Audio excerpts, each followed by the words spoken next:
Hello दोस्तों, क्या हाल है? सब कुशल मंगल? चलो अच्छा ही होगा। दोस्तों, नूडल्स से लेकर डोनल्ड्स तक कुछ ऐसी डिशेस हैं जिसका नाम लेने से ना मुंह में पानी आने लगता है, क्योंकि इस तरह के फूड आइटम्स हमें तुरंत सेटिस्फेक्शन देते हैं और इन्हें खाकर मन पूरी तरह से चंगा हो जाता है। जी ये सच है कि नहीं दोस्तों, है ना? पर दोस्तों, मन चंगा करने के साथ साथ अपनी सेहत के बारे में भी सोचना बहुत जरूरी है। इसलिए हमने सोचा कि क्यों ना आपको कुछ ऐसे फूड आइटम्स के बारे में बताया जाए जिनके बनने के प्रोसेस के बारे में जानकर आप उन्हें खाना तो दूर, उन्हें छूना भी पसंद नहीं करेंगे। इसलिए अपनी और अपनी फैमिली की सेहत के लिए इस वीडियो को लास्ट तक जरूर देखना, क्योंकि ये वीडियो आपके लिए बहुत ही स्पेशल होने वाला है। Raw oysters. दोस्तों, सी फूड के दीवानों को रॉ ऑयस्टर्स बहुत ज्यादा पसंद होते हैं, और अगर आप भी सी फूड खाते हैं तो ये जान लीजिए कि जिस ऑयस्टर को आप इतना पसंद करते हैं वो खाने में तो सही है, लेकिन अगर इसे कच्चा खाया जाए तो बहुत दिक्कतें हो सकती हैं, क्योंकि इनके अंदर वायरस और बैक्टीरिया मौजूद होते हैं जो कि पकाने पर ही जाते हैं। इसलिए अपने आप को सी फूड लवर समझकर अगर आप इन फूड को कच्चा खाने लग जाएं तो ये सी फूड नुकसानदायक साबित हो सकते हैं। इसलिए उसे अच्छी तरह से पका लें, वरना उल्टी, पेट दर्द और डायरिया जैसी तमाम दिक्कतें झेलनी पड़ सकती हैं, जो कि हमें नहीं लगता कि आप एक सी फूड के लिए इतना झेलना पसंद करेंगे। सॉसेजेस।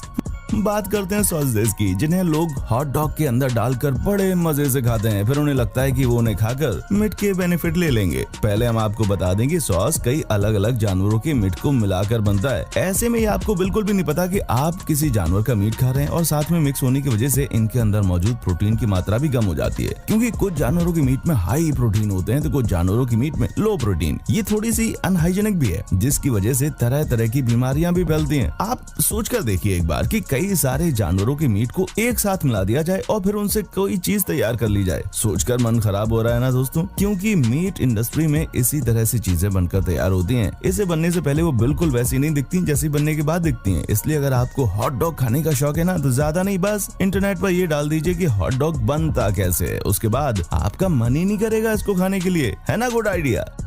Boutique fruit juices. अगर आपको लगता है कि आप ऐसे कंटेनर या पैक्ड जूस पीकर हेल्दी हो जाएंगे तो आपकी बहुत बड़ी गलतफहमी है, क्योंकि अगर आप किसी भी फल से ताजा जूस निकालेंगे तो वो ज्यादा से ज्यादा कुछ घंटे का फायदा करता है, और उसके बाद जूस से मिलने वाले सभी फायदे खत्म हो जाते हैं। पर फिर भी कंपनी वाले आपको उल्लू बनाने के लिए कंटेनर में मौजूद जूस को फ्रेश बोलकर आपको बेच देते हैं। और आप खुद ही बताइए, जूस जैसी चीज भला इतने समय तक रखे जाने के बाद कैसे फायदेमंद हो सकती है? और फायदेमंद तो छोड़िए, इसके अंदर भर भर के शुगर और अलग अलग फ्लेवर ऐड होते हैं जो कि शरीर को और ज्यादा नुकसान पहुंचाते हैं। इसीलिए इस तरह के फैंसी फ्रूट जूस पीने से बढ़िया है भाई कि घर में मशीन लाओ, ताजा फलों का जूस निकालो और मजे से पियो। आपको भले इसमें मेहनत लगेगी, मगर फायदा दोगुना होगा। मार्गरीन। दोस्तों, आइए सबसे पहले बात करते हैं मार्गरीन यानी कि नकली मक्खन, क्योंकि अगर आप मक्खन ना खाकर इस तरह के नकली मक्खन को अपने लिए हेल्दी समझते हैं ना, तो हम आपको बता देते हैं ये मक्खन वेजिटेबल ऑयल से मिलकर बनता है, और इसमें कई अलग अलग तरह के केमिकल मिलाए जाते हैं ताकि इसका स्वाद मक्खन की तरह बन जाए। और ये लोगों की बहुत बड़ी गलतफहमी है कि इसके खाने से मक्खन जितना फैट आपके शरीर में नहीं जाता, इसे भी प्रोसेस करके बनाया जाता है, जिसकी वजह से इसमें कई अलग अलग केमिकल होते हैं जो कि शुरुआत में भले ही नुकसान ना करें, लेकिन अगर आपने रेगुलरली इसे इस्तेमाल किया तो ये मक्खन आपको बहुत ज्यादा नुकसान पहुंचा सकता है। इसलिए अगर आपको बटर खाना ही है तो ऑर्गेनिक या फिर हैंडमेड बटर का इस्तेमाल करें, जिनके अंदर ज्यादा मात्रा में ओमेगा 3 होता है। ये आपकी हेल्थ के लिए बहुत ज्यादा अच्छा रहेगा। डोनट्स।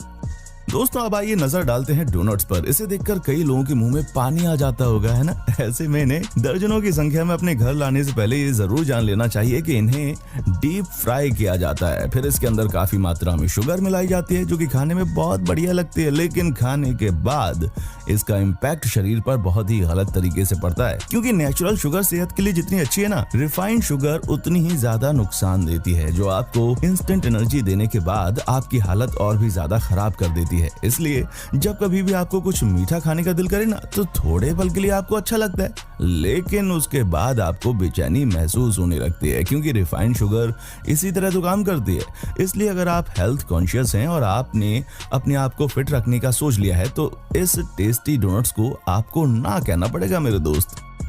लंचेबल्स। दोस्तों फॉरेन कंट्रीज में 90 और अर्ली 20s में लंचेबल्स बहुत ज्यादा चलन में थे, जहां पर बच्चों को लंच के तौर पर उन्हें देने का एक अलग ही ट्रेंड चल रहा था। अब ये चीज उतनी ज्यादा अच्छी नहीं चलती। इसकी सबसे बड़ी वजह यही है कि इसके अंदर मिलने वाले फ्रूट बच्चों के लिए उतने ज्यादा हेल्दी नहीं होते थे और कुछ की तबीयत तो इसे रेगुलर खाने से खराब हो ही रही थी। इसके अंदर मिलने वाला मीट प्रोसेस्ड डिबीट होता है और दूसरे हेल्थ इश्यूज भी सामने आ रहे थे। इसके अलावा इसके अंदर मौजूद ब्रेड भी उतनी न्यूट्रिशियस नहीं थी, क्योंकि उसे ज्यादा समय तक ताजा बनाए रखने के लिए कई सारे केमिकल्स मिलाए जाते थे और साथ ही साथ इसमें कई सारे वेजिटेबल्स भी नहीं थी। और मानते हैं कि बच्चों को वेजिटेबल्स नहीं पसंद है, इसलिए बच्चों का ध्यान उनकी तरफ आकर्षित करने के लिए इसमें वेजिटेबल्स न डालकर बच्चों की पसंद की चीजें डाल दी गई। लेकिन अगर ये लोग अपने आइडिया में वेजिटेबल्स को भी टेस्टी बनाकर डालते तो ये शायद उनका प्रोडक्ट थोड़ा बहुत ही सही मगर फायदेमंद जरूर होता। Regular soda. दोस्तों रेगुलर सोडा यानी कि कोल्ड ड्रिंक वगैरह तो हम सब पीते हैं, लेकिन इन्हें पीने के काफी नुकसान है। सबसे पहला तो ये कि इसके अंदर काफी सारी कैलोरी और रिफाइंड शुगर होती है, जहां पर ये दोनों ही सेहत के लिए खराब होती हैं। उसके अलावा दोस्तों इसके अंदर कैफीन भी होती है, इसकी बहुत सारी मात्रा होती है, जिसकी मदद से तुरंत एनर्जी तो मिल जाती है, लेकिन बाद में इंसान पूरी तरह से थका हुआ महसूस करता है, उसके अंदर सुस्ती छाने लगती है। इसलिए ये सभी चीजें कभी कभार पीने के लिए तो ठीक है, अगर आपने इनकी आदत बना ली ना तो ये बहुत नुकसान पहुंचाएगी आपको। ये उन लोगों के लिए है जिन्हें दिन भर एनर्जेटिक रहने की जरूरत है। अब वो बात अलग है कि आप कोल्ड ड्रिंक पीकर आराम से बिस्तर पर पड़े हुए हैं, क्योंकि जिन्हें काम करना है उनके लिए ये सब चीजें किसी दुश्मन से कम नहीं है। स्पैम। अब हमें नहीं लगता कि आपको इस प्रोडक्ट को जानकर ज्यादा आश्चर्य होगा, क्योंकि जाहिर सी बात है कि कोई मीट प्रोडक्ट महीनों तक किसी जार में बंद होकर रखा रहेगा और हम ये उम्मीद करेंगे कि ये नेचुरल मीट की तरह फायदा देगा। तो भाई ये सबसे बड़ी गलतफहमी है, ठीक है दोस्तों। इसमें कई तरह के प्रिजर्वेटिव्स और केमिकल होते हैं, उसके साथ ही इसमें सोडियम नाइट्रेट की मात्रा भी डाली जाती है ताकि इसे पिंक कलर दिया जा सके। देखो हम ये मानते हैं कि आप इसे आराम से किसी ट्रैवलिंग के दौरान ले जा सकते हैं और अपना पेट भर सकते हैं, लेकिन ये याद रखना कि आपको इसे अपनी आदत में शामिल नहीं करना है, क्योंकि जितनी चीजें फास्ट और इजी तरीके से हमें मिलती है ना, उसके उतने ही डिफेक्ट छुपे हुए होते हैं। इसलिए हमेशा नेचुरल और ऑर्गेनिक चीजों पर ही डिपेंड होना सीखिए, वरना इस तरह के पैकेट बंद फूड प्रोडक्ट वो कारण है जिसकी वजह से अमेरिका जैसे देश में मोटापा एक बहुत बड़ी बीमारी बन गई है। व्हीट। हमें मालूम है कि बहुत सारे लोग ये सोच रहे होंगे कि कोई भला गेहूं खाना कैसे बंद कर सकता है, क्योंकि इसी से हमारी रोटियां वगैरह बनती हैं। तो दोस्तों सबसे पहली चीज तो आपके लिए गेहूं खाना बहुत जरूरी है, पर आपको ये भी ध्यान रखना चाहिए कि आप कौन से व्हीट प्रोडक्ट खा रहे हैं, क्योंकि कई सारे प्रोडक्ट व्हीट को रिफाइन करके बनाते हैं, इसमें से उसके सारे न्यूट्रिएंट हट जाते हैं और इसी वजह से जो लोग खुद से गेहूं को पिसवा कर आटा बनाते हैं ना और फिर उसकी कोई चीज तैयार करते हैं, वो काफी ज्यादा फायदेमंद होती है। तो दोस्तों अब आप समझ ही गए होंगे कि आपको किन किन चीजों को नजरअंदाज करना और किसको नहीं। हेल्दी चीजें खाइए और स्वस्थ रहिए, खुशहाल रहिए। कहते हैं ना कि हेल्थ इज वेल्थ। नूडल्स। हमें पता है कि नूडल्स हर किसी को पसंद है। कुछ ही मिनट में बनकर तैयार होने वाली नूडल्स सबको खाने और बनाने दोनों में काफी आसान लगते हैं और कुछ लोग तो इसके साथ अलग अलग एक्सपेरिमेंट भी करके खा जाते हैं। लेकिन हमें आपको बताना होगा कि जिस नूडल को आप दिलों जान से प्यार करते हैं ना, वो आपकी सेहत के लिए इतनी ज्यादा खतरनाक है, क्योंकि पहली बात तो नूडल्स के अंदर मैदा होता है जो कि पेट में परेशानी पैदा कर सकता है। ऐसे में अगर नूडल्स को हफ्ते में 3 दिन भी खाया तो बहुत ज्यादा नुकसान हो सकता है। वहीं कुछ लोग इसे रोज खाते हैं। अब आप खुद सोचिए ना कि पैकेट में पैक ये नूडल्स कितने सारे प्रोसेसेस से होकर बनते हैं ताकि इन्हें सही टेस्ट और फ्लेवर दिया जा सके। और अभी कुछ ही समय पहले नूडल्स को लेकर कंट्रोवर्सीज भी हुई थी। आपको पता ही होगा कैसे इनके अंदर खतरनाक केमिकल मौजूद रहते हैं। चलिए दोस्तों, उम्मीद है कि आपको आज की वीडियो पसंद आई होगी। ये वीडियो पसंद आया है तो नीचे कमेंट करके हमें जरूर बताएं। मिलते हैं अगले वीडियो में, देखने के लिए शुक्रिया।